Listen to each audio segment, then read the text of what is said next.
suis Jean-Luc Guérinaud, on a acheté le camping L'Anse du Bric l'année dernière, donc on est à notre deuxième saison.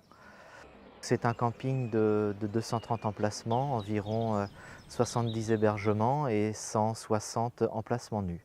En tout, on a 3 blocs sanitaires. Sur ces blocs, on a environ entre 600 et 700 personnes en juillet et août, jour, qui viennent prendre les douches dans les sanitaires.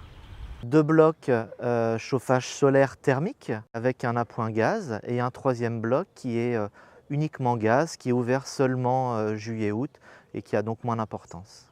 L'installation globale telle qu'elle avait été réalisée et pensée était quand même très bien faite. Nous, c'est un plus, on est clé verte. Donc c'est une démarche écologique intéressante pour les clients. Avant toute chose, il ne faut pas confondre le solaire photovoltaïque et le solaire thermique. En photovoltaïque, on utilise le soleil pour produire de l'électricité. En solaire thermique, on utilise le soleil pour produire de la chaleur. Donc ici par exemple, c'est pour produire de l'eau chaude. Le principe du chauffe-eau solaire est simple. Des capteurs thermiques installés sur le toit recueillent la chaleur du soleil pour réchauffer un fluide. Ce fluide circule jusqu'au ballon solaire où il transmet sa chaleur à l'eau sanitaire contenue dans le ballon via un échangeur thermique. Il retourne ensuite au capteur pour être à nouveau réchauffé.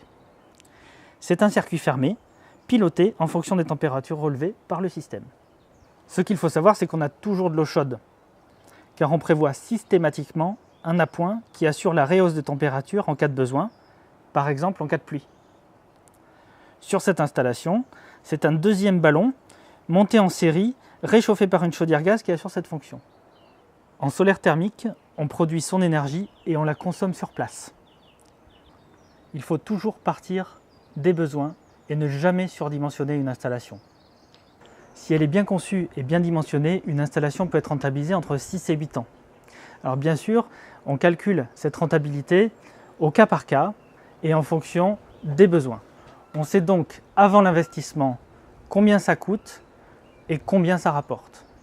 Donc dans les campings, les hôtels, les restaurants, les laveries automatiques par exemple, on a tout intérêt à s'interroger sur la faisabilité d'une telle installation.